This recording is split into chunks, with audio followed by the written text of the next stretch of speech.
পল্লব নিজের গাড়ি দিয়ে অনুকে বাসায় পৌঁছে দিল। অনু গাড়ি থেকে নেমে নিজের বাসায় চলে গেল। পল্লব অনু যাওয়ার দিকে তাকিয়ে দীর্ঘশ্বাস ফেলল। এভাবে আরো বেশ কিছুদিন চলে গেল। এরই মাঝে পল্লব এবং অনু খুব ভালো বন্ধু হয়েছে। পল্লব তার হাসির কথা বলে অনুকে সবসময় হাসানোর চেষ্টা করে। অনুও মনে মনে পল্লবকে ভালো বন্ধু হিসেবে মেনে নিয়েছে। আজ অনু ভার্সিটিতে যায়নি। এখন বিকেলবেলা, ঘড়িতে 4:11। অনু নিজের বাসার বিছানায় গভীর ঘুমে মগ্ন। হঠাৎ অনুর মনে হলো অনুর ঠোঁটে কেউ গভীরভাবে ঠোঁট বসিয়ে রেখে চুমু দিচ্ছে। অনুর দুই হাত কারো দুই হাতের সাথে শক্তভাবে আবদ্ধ।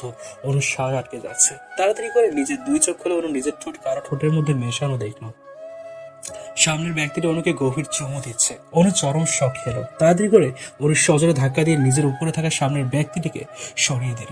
অনু দ্রুতগতিতে বিছানার শোয়া থেকে উঠে বসে জোরে জোরে হাঁপাতে লাগলো। অনু বড় বড় চোখ মেলে খেয়াল করে সামনের ব্যক্তির দিকে তাকিয়ে রইল। অনু ভয় পাওয়া গলায় সামনের ব্যক্তিটিকে অবাক হয়ে বলে উঠল, আদ্র, তুমি? আদ্রকে নিজের চোখের সামনে দেখে অনুর বিশ্বাসই হচ্ছে না যে আদ্র দেশে ফিরে এসে অনুর চোখের সামনে দাঁড়িয়ে আছে। সবকিছু স্বপ্নের মতো মনে হচ্ছে। অনুর ঠোঁট ভীষণ চলছে। নিজের ঠোঁটে হাত দিয়ে অনু ব্যথায় আটকে উঠলো। একটু আগে আদ্র অনুর ঠোঁটে গভীর চুমু দিয়ে অনুর অল্প ঠোঁট কেটে ফেলেছে, যার কারণে অনুর ঠোঁট চলছে, হাতটাও ভীষণ চলছে। অনু নিজের ঠোঁটে হাত রেখে মনে মনে বলতে লাগলো, না, এটা স্বপ্ন না, আদ্র সত্যি ফিরে এসছে। আদ্র রাগী দৃষ্টিতে অনুর দিকে তাকিয়ে আছে। আদ্রকে দেখেই বোঝা যাচ্ছে সে ভীষণ রেগে আছে। অনু ভয়ের শুকনো ঢুকে এলো। তারপর আদ্রকে বলল, তুমি এত তাড়াতাড়ি কি করে চলে এলে আদ্র? আদ্র গম্ভীর স্বরে অনুকে বলল, কি অনু, আমাকে দেখে চমকে গেলি? তোর বিশ্বাস হচ্ছে না যে আমি তোর কাছে এত তাড়াতাড়ি ফিরে এসেছি, তাই না? অনু এখনো চুপ করে ঘুটিয়ে বিছানায় বসে আছে। আদ্র অনুর কাছে এসে অনুর গাল চেপে ধরে বলল, আমি না হয় সময়ের অভাবে তোর সাথে দেখা করতে না পেরে লন্ডন চলে গিয়েছিলাম, কিন্তু তুই কোন সাহসে 2 বছরে আমার ফোন ধরিসনি? হ্যাঁ? অনু ভয় পাওয়া দৃষ্টিতে আদ্রের দিকে তাকালো। আদ্র অনুর গাল চেপে ধরেছে, তাই অনুর মুখ থেকে কোনো কথাই বেরোচ্ছে না। আদ্র চিৎকার করে অনুকে বলে উঠলো। কি হলো বলছিস না যে? আদ্রের চিৎকার শুনে অনু ভয়ে কেঁপে উঠলো। কাঁপা কাঁপা গলায় অনু আদ্রকে বলল, তুমি আমার সাথে দেখা না করে বিদেশ চলে গিয়েছিলে, তাই তোমার উপর রাগ করে ফোন ধরিনি। এতে সাহসের কিছু নেই। আদ্র অনুর গাল ছেড়ে দিয়ে রেগে নিজের দাঁত চেপে গম্ভীর স্বরে বলে উঠল, এত রাগ আমার উপরে? এতটা? ওকে ফাইন, তোর রাগ আমি ঠান্ডা করে দেবো, সমস্যা নেই। আদ্র অনুকে কোলে তুলে নিল। হঠাৎই আদ্র অনুকে কোলে তুলে নেওয়ায় অনু ভয় পেয়ে আদ্রের শার্ট খামচে ধরে ভয় পাওয়া গলায় আদ্রের দিকে তাকিয়ে বলে উঠল সে, কি করছো আদ্র? আদ্র অনুর দিকে তাকিয়ে বাঁকা হেসে বলল, আমি তোকে উত্তর দিতে বাধ্য নই অনু। অনু আদ্রের কাছ থেকে নিজেকে ছাড়ানোর চেষ্টা করে বলল, আমাকে ছাড়ো আদ্র, আমাকে কোথায় নিয়ে যাচ্ছো? অনু চিল্লাতে লাগলো। আদ্র অনুকে কোলে করে নিয়ে ড্রয়িং রুমে পৌঁছালো। আদ্র বিদেশ থেকে এত তাড়াতাড়ি দেশে ফিরেছে দেখে আমিনা বেগম খুশি হন, কারণ আমিনা বেগম জানেন আদ্রের জন্য তার মেয়ে অনু চুপচাপ গম্ভীর হয়ে গিয়েছিল। কিন্তু এখন অনু হাসি খুশি থাকবে। আমিনা বেগম মনে মনে ভাবছে এখন হয়তো অনুর রুমে গিয়ে আদ্র অনুর সাথে গল্প করছে, তাই আমিনা বেগম বেশ খুশি মনে আদ্রের জন্য রান্নাই করছিল। কিন্তু অনুর চিৎকার শুনে আমিনা বেগম চমকে উঠে রান্নাঘর থেকে বেরিয়ে এলেন। কিন্তু ততক্ষণে অনেক দেরি হয়ে যায়। আদ্র অনুকে নিয়ে দ্রুত বাসা থেকে বেরিয়ে যায়। আমিনা বেগম বাসার সিঁড়ি বেয়ে নিচে নেমে এসেও আদ্রকে বা অনুকে কাউকেই খুঁজে পেল না। আমিনা বেগম মনে মনে বলে উঠল, আদ্র আমার মেয়েকে নিয়ে কোথায় গেল? আদ্র নিজের গাড়ির ড্রাইভিং সিটের পাশের সিটে অনুকে বসে গাড়ির ডোর লাগিয়ে দেয় তারপর নিজের ড্রাইভিং সিটে বসে পড়ে গাড়ি চালাতে লাগে। এত দ্রুত গাড়ি চালাচ্ছে যে অনুর ভীষণ ভয় লাগছে। আদ্র প্রচুর রেগে আছে। আদ্রের চোখ মুখ লাল হয়ে আছে। অনু কাঁদো কাঁদো স্বরে আদ্রকে অনুরোধ করে বলল, আমাকে বাসায় যেতে দাও আদ্র, আমি তোমার সাথে এমন রাগ আর কখনো করবো না। প্লিজ আমাকে ক্ষমা করে দাও, আমাকে ক্ষমা করে দাও আদ্র। আদ্র, তুমি কি আমার কথা শুনছো? আদ্র ধমক দিয়ে অনুকে বলল, একদম চুপ অনু, কথা বলবি না। অনু আদ্র ধমকে চুপসে গেল। অনু মনে মনে বলল, আজ আমি শেষ অনু, আজ হয়তো তোর শেষ দিন। আদ্র আমার উপর এত রেগে আছে তা আমি বুঝতে পারিনি। ইস, কেন আমি কিছু বুঝলাম না। প্রায় 3 ঘন্টা হয়ে গেছে, এখনো আদ্র গাড়ি চালাচ্ছে। বিকেল পেরিয়ে রাত ঘনিয়ে এসেছে। অনু কত আরামের ঘুমটাই ঘুমাচ্ছিল, কিন্তু আদ্র কি করলো? সব একরকম তোলপাল করে দিল। হ্যাঁ, আদ্র একটা বিশাল বড় বাড়ির সামনে গাড়ি থামায়। বাড়িটা ভীষণ ভুতুরে বাড়ি। আজ প্রথম নিজ চোখে দেখে অনুর শরীর থরথর করে কাঁপতে লাগলো। অনু থরথর করে কাঁপতে কাঁপতে আদ্রকে বলল, আদ্র, তুমি আমাকে কোথায় নিয়ে এলে? আদ্র অনুর দিকে শান্ত দৃষ্টিতে তাকালো। এই শান্ত চাহনি অনুকে ভয়ে কাঁপিয়ে তোলার জন্য যথেষ্ট। আদ্র অনুর কানের কাছে ফিসফিসিয়ে বলল, এই ভুতুরে বাড়িটাতে তোকে থাকতে হবে অনু। অনু আর্তনাদ করে আদ্রকে বলে উঠল, না, কখনোই না। অনু গাড়ির দরজা খুলে বেরিয়ে যেতে চাইলেও পারল না। গাড়ির দরজাটা কিছুতেই খুলছে না। আদ্র অনুর কাণ্ড থেকে শব্দ করে হেসে ফেললো। অনুর দিকে তাকিয়ে হাসতে হাসতে বলল সে, তোর ভয় লাগছে তাই না রে অনু? অনু মিনতির স্বরে আদ্রকে বলল। আমার সাথে এমন করো না আদ্র, আমি এই ভুতুরে বাড়িতে থাকতে পারবো না। আদ্র অনুর কোনো কথা না শুনে গাড়ি থেকে নেমে অনুকে কোলে ধরে নিয়ে হাঁটতে লাগলো। অনু নিজেকে ছাড়ানোর চেষ্টা করছে কিন্তু পারছে না। অনু আদ্রের মাথার চুল টেনে ধরে বলল। আমাকে ছাড়ো, না হলে তোমার মাথার সব চুল টেনে ছিঁড়ে ফেলবো। ছাড়ো বলছি। আদ্র মুচকি এসে অনুকে বলল। ছিঁড়ে ফেল, মানা করেছে কে? অনু অবাক হয়ে আদ্রের দিকে তাকিয়ে রইল। আদ্রের চুল এতক্ষণ অনু টেনে ধরলো, এবার ছেড়ে দিল। অনু কখনো ভাবেনি আদ্রের চুল এতটা নরম হবে। চুপ করে নিজের হাতের দিকে তাকিয়ে আদ্রের মাথার নরম চুলের কথা অনু ভাবতে লাগলো। আদ্র বাড়িটার দরজা খুললে সবকিছু অন্ধকার দেখা গেল। চারিপাশটা অন্ধকারের জন্য কোনো কিছু দেখা যাচ্ছে না ভালো করে। ভালো মতো সবুজ ড্রিম লাইট চলছে, কিন্তু এত নীরবতা দেখে অনু ভয়ে আদ্রের বুকের শার্ট চেপে ধরলো। তারপর আদ্রের বুকে বাধা রেখে চোখ বন্ধ করে রাখলো। আদ্র অনুকে নিয়ে সিঁড়ি বেয়ে উপরে উঠতে লাগলো। অনু এখনো বুঝতে পারছে না তার সাথে কি কি হবে। আদ্র দোতলার রুমে অনুকে নিয়ে গিয়ে বিছানায় বসালো। এই রুমটা আরো বেশি অন্ধকার। অনু আদ্রকে ভয় পাওয়ার স্বরে জিজ্ঞেস করলো। এই রুমটা তো অন্ধকার কেন? তুমি আমাকে এখানে নিয়ে এসছো কেন? ঠিক আছে, ঠিক কি করতে চাইছো আদ্র? তুমি কি বুঝতে পারছো না? আমার খুব ভয় করছে। আদ্র রুমের লাইট জ্বালিয়ে দিল। রুমের চারিপাশটা এবার অনু পরিষ্কার দেখতে পেল। রুমটা কেমন যেন পুরনো। আদ্র অনুর কাছে এগিয়ে এসে শান্ত সুরে বলল। তোর সাথে আমি কি করব সেটা পরে বুঝতে পারবি। আপাতত রুমে বসে থাক, আমি আসছি। আদ্র রুম থেকে চলে যাচ্ছে দেখে অনু তাড়াতাড়ি আদ্রের হাত চেপে ধরলো। আদ্র পেছন ফিরে নিজের হাতের দিকে অনুর আবদ্ধ করা হাত দেখে অনুর দিকে তাকিয়ে জিজ্ঞেস করলো। কি হলো, তোকে না বসতে বললাম? তাই আমার হাত ধরেছিস কেন? হ্যাঁ, চুপচাপ ওখানে বসে থাক। অনু ভয়ে কাঁপা কাঁপা গলায় বলল। আদ্র, এই বাড়িটায় কেউ থাকে না? আদ্র শান্ত স্বরে অনুকে বলল।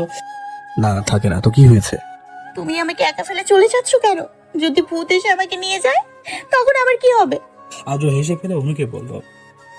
আরে বলদি, এত ভয় পেয়ে গেলে হয় নাকি? হ্যাঁ, তোর মাথায় তো সামান্য বুদ্ধিটা হতে নেই। নো প্রবলেম, তোর মাথায় আমি বুদ্ধি ঢুকিয়ে দেবো। অনু রেগে গিয়ে আদ্রকে বলল। আবারও তুমি আমাকে বলতে বলছো? বলদিকে বলদি না বলে কি বলা যায়? হ্যাঁ, অনু রেগে গিয়ে আদ্রকে বলল। চলে যাও তুমি, আমাকে ভূত নিয়ে যাও।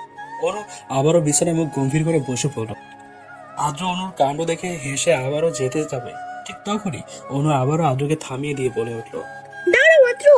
আদ্র আবারও যেতে গিয়ে থেমে গিয়ে অনুর দিকে তাকিয়ে জিজ্ঞেস করলো। আবার কি হলো? তুমি ভুতুরে বাড়ি থেকে এখন চলে গেলে আমাকে ভূত মেরে ফেলবে। হয়তো তোমার সাথে আমার আর দেখা হবে না, কিন্তু আমি এই শেষবারের জন্য তোমাকে কিছু বলতে চাই। আদ্র অনুকে জিজ্ঞেস করলো। কি বলতে চাস কি? অনু ধীরে ধীরে আদ্রের কাছে এগিয়ে এসে আদ্রের মুখের দিকে তাকিয়ে রইল। আদ্র বুঝতে পারছে না অনু কি বলতে চাইছে। অনু আদ্রের মুখের দিকে অনেকক্ষণ তাকিয়ে আছে। আদ্র আগের থেকে খুব শুকিয়ে গেছে। হয়তো অনুর উপর রাগ করে ঠিক মতো খাবার খেত না। আদ্রের চোখের নিচে কালি পড়েছে। হয়তো ঠিক মতো আদ্র ঘুমাতো না। অনু আদ্রকে ঝাপটিয়ে জড়িয়ে ধরলো। আদ্র থমকে গেল। অনু আদ্রকে জড়িয়ে ধরে বলল। তুমি হয়তো এখান থেকে চলে গেলে আর আমার কাছে ফিরবে না, তাই আমি তোমাকে এতগুলো বছর ধরে যে কথাটা বলতে পারিনি তা আজকে বলতে চাইছি। আসলে এতদিন বলতে পারিনি, ভয় পেতাম, কিন্তু আজকে বলতে চাই। আদ্র এখনো চুপ করে দাঁড়িয়ে আছে। অনু আদ্রকে জড়িয়ে ধরা অবস্থায় এবার চোখ বন্ধ করে আদ্রকে জোর গলায় বলল। আমি তোমাকে ভালোবাসি আদ্র, আমি তোমাকে খুব ভালোবাসি। হয়তো তুমি এখন বিশ্বাস করবে না, ভাববে আমি তো তোমার সাথে এতদিন কথাই বলতে চাইনি, তাহলে ভালোবাসি কি করে। কিন্তু আমি তোমার ফোন না ধরলে তুমি হয়তো আমার কাছে দ্রুত চলে আসবে, এটা আমার বিশ্বাস ছিল। আর এখন আমার বিশ্বাসটাই ঠিক হলো। আমাকে তুমি পারলে ক্ষমা করে দিও আদ্র। অনু আদ্রকে জড়িয়ে ধরা থেকে ছেড়ে দিয়ে বেঁচেতে লাগলো, কিন্তু আদ্র আবারও অনুর হাত চেপে ধরে টেনে নিজের বুকের কাছে নিয়ে আসতো। অনু আদ্রের বুকে হুমড়ি খেয়ে পড়লো। আদ্র অনুর হাত চেপে ধরে শক্ত গলায় অনুর চোখের দিকে তাকিয়ে বলে উঠলো সে। ছোটবেলা থেকে আমার ইচ্ছে ছিল বিদেশে গিয়ে পড়াশোনা করব, বিদেশ ঘুরে বেড়াবো। কিন্তু যখন থেকে আমার মনে তোর জন্য ভালোবাসা জেগেছিল, তখন থেকে আমি শুধু প্রতি মুহূর্তেই চাইতাম যাতে তুইও আমাকে ভালোবাসিস। আমার মাঝে মাঝে মনে হতো তুইও আমাকে ভালোবাসিস, আবার মাঝে মাঝে মনে হতো যদি আমার ধারণা সঠিক না হয়। কিন্তু তুই কখনো মুখ ফুটে আমাকে ভালোবাসিস বলিসনি। তোর মুখে ভালোবাসি কথাটা শোনার জন্য আমি পাগল হয়ে গেছিলাম। অনু আদ্রের কথা শুনে অবাক হয়ে তাকিয়ে আছে। আদ্র দীর্ঘশ্বাস ফেলে আবারও অনুকে বলল। যখন আব্বু আমাকে লন্ডনে ভর্তি দিতে বললো, তখন আমি না করিনি। আমি চাইছিলাম হয়তো তোর থেকে আমি দূরে থাকলে তুই আমার জন্য তোর অনুভূতি বুঝতে পারবি। হ্যাঁ, তুই বুঝেছিস যে তুই আমাকে ভালোবাসিস, কিন্তু একটা কথা জানিস না, তুই যদি আমি লন্ডন যাওয়ার পরে কোনো একটা দিন আমার সাথে একটাবার ফোনে কথা বলতি, আমি ঠিক ওই দিনই তোর কাছে ছুটতে চলে আসতাম। কিন্তু আমার ভাগ্যটা এতটাই খারাপ যে তুই আমার ফোন ধরতি না। আমার এই বুকের ভিতরটা যে কত কষ্ট হতো তোকে বলে বোঝাতে পারবো না রে। সব সময় আশা করে বসে থাকতাম তুই আমার ফোনটা ধরবি, কিন্তু তুই ফোনটা ধরিসনি। আমার তোর উপরে ভীষণ রাগ হয়েছিল, তাই 2 বছর তোর থেকে দূরে থেকেছে। আর পারলাম না তোর উপর রেগে তোর থেকে দূরে থাকতে। তো 2 চোখ ভরে ভীষণ দেখতে মন চাইল। আমার তোকে ছাড়া থাকতে ভীষণ কষ্ট হতো অনু, কিন্তু সেই কষ্ট নিয়ে আমি তোর কাছ থেকে দূরে থেকেছি। কতটা কষ্ট বুকে রেখে মানুষ তার ভালোবাসার মানুষের কাছ থেকে দূরে থাকে, তাকে তুই কল্পনা করতে পারবি অনু? আমি তো আর পারলাম না তোর কাছ থেকে দূরে থাকতে। আর কিছুদিন তোর থেকে দূরে থাকলে হয়তো আমি মরে যেতাম রে। অনু আদ্রের ঠোঁটে হাত রেখে আর্তনাদ করে বলল। অমন কথা মুখে এনো না আদ্র, তোমার কিছু হলে আমি বাঁচবো না। আদ্র নিজের ঠোঁট থেকে অনুর হাত সরিয়ে নিয়ে বলল। আমাকে নিজে থেকেও বেশি ভালোবেসে ফেলেছিস। অনু আদ্রের দিকে তাকিয়ে কান্নাজড়িত কণ্ঠে বলে উঠল। হ্যাঁ, তোমাকে নিজের থেকেও বেশি ভালোবেসে ফেলেছি, হয়তো মুখে বলে বোঝাতে পারবো না। আদ্র অনুর 2 গালে আলতো করে হাত রেখে বলল। আমি নিজেও তো তোকে নিজের থেকেও বেশি ভালোবাসি অনু, হয়তো তুই আমার ভালোবাসা বুঝতে পারিস না। অনুর শরীর কাঁপতে লাগলো, অনুর চোখ জলে টলমল করতে লাগলো। অনুর চোখ বন্ধ করলে চোখে জল গড়িয়ে পড়তে লাগলো। আদ্র রেগে গিয়ে অনুকে বলল। হ্যাঁ অনু, কাছিস কেন? অনু কান্নাজড়িত কণ্ঠে আদ্রকে বলল। আমি আসলেই খুব বোকা আদ্র, তুমি ঠিকই বলো, আমি একটা বলদি, আমার মাথায় আসলেই বুদ্ধি নেই। আদ্র হেসে অনুর গালে আলতো করে হাত দিয়ে বলল। তুই বোকা বলদি হলেও তুই আমার ভালোবাসা অনু, তো দোষগুণ মিলেই তো আমি তোকে ভালোবাসি। অবশ্য তোর দোষগুলো দেখলে তোর একটা কোনো গুণ আমি আজ পর্যন্ত দেখলাম না। অনু রাগের দৃষ্টিতে আদ্রের দিকে তাকালো। আদ্র অনুর রাগের দৃষ্টি থেকে শব্দ করে হাসতে লাগলো। আদ্রের হাসি দেখে কেন যেন অনুর রাগ চলে গেল। অনু মুগ্ধ হয়ে আদ্রের হাসি দেখতে লাগলো। অনু মুখ ফসকে আদ্রকে বলেই ফেললো। আদ্র, তুমি এত সুন্দর করে কেন হাসো? তোমার হাসি দেখলে আমার কলিজায় ব্যথা লাগে। অনুর কথা শুনে আদ্র হাসি থামিয়ে অনুর দিকে এক দৃষ্টি তাকালো। আদ্র মনে মনে কি ভাবছে অনু বুঝতে পারলো না, কিন্তু অনু নিজেই যে এমন কথা বলবে তা অনু কল্পনা করেনি। নিজের কথায় নিজেই অনু লজ্জা পেয়ে অন্যদিকে ঘুরে দাঁড়ালো। তাই নাকি অনু? আমার হাসি দেখলে তোর কলিজায় লাগে? তাহলে তো আমার বেশি বেশি করে হাসা উচিত, যাতে তোর কলিজায় বারবার করে লাগে। অনু আবারও আদ্রের দিকে ফিরে বলল। আমি হঠাৎ করে কথাটা বলে ফেলেছি আদ্র, তুমি কিছু মনে করো না। আদ্র অনুর দিকে গম্ভীর দৃষ্টি রেখে বলল। আমি কিছু মনে করিনি, আচ্ছা আমি গেলাম। অনু ভয় পেয়ে আদ্রকে বলল। কোথায় যাচ্ছ তুমি? যেখানে মন চাই সেখানে যাব। আমাকে ফেলে চলে যাবে? হ্যাঁ যাবো, আমি তোকে সাথে কেন নিয়ে যাব? কোথাও গেলে আমি একা যাব। আমাকে ভূত মেরে ফেললেও তোমার কিচ্ছু আসে যায় না আদ্র, এত নিষ্ঠুর তুমি। আদ্র অনুর দিকে রাগী দৃষ্টিতে তাকালো। অনু ভয় পেয়ে মাথা নিচু করে চুপ করে রইলো। আদ্র অনুকে বলল। বিছানে গিয়ে চুপ করে বসে থাক। অনু মন খারাপ করে আদ্রকে বলল। বিছানায় বসলেও কি হবে, তুমি তো আর ফিরবে না। আদ্র অনুর সাথে আর কোনো কথা না বেরিয়ে চলে গেল। অনুর এবার ভয় হতে লাগলো। আদ্র যখন অনুকে এখানে নিয়ে এসেছিল তখন অনু আদ্রের কোলে থাকা অবস্থায় এই বাড়ির আশপাশটা খুব ভালো করে দেখছিল। প্রচুর ভুতুরে দেখতে বাড়িটা। এই বড় বাড়িতে, এই বড় বিশাল বাড়িতে কেউ নেই। নিশ্চয়ই একটু পর ভূত এসে অনুকে ভয় দেখাবে। অনু বিছানার উপর বসে গেল। আশেপাশে এটা কাঁথাও নেই যে অনু গায়ে জড়িয়ে নিজেকে আড়াল করবে। অনু মনে মনে বলল। আদ্র আমাকে মেরে ফেলে চলে গেল, আমি এখন কি করে বাঁচবো? আমাকে তো ভূত এসে মেরে ফেলবে। ভয়ে অনুর কান্না চলে আসলো। অনু কোনো রকমে বসে রইল। বেশ কিছুক্ষণ পর কিছু একটা জোরে পড়ার আওয়াজ হলো। অনু ভয়ে আটকে উঠলো। ভয়ে শুকনো ঢোক গিলল।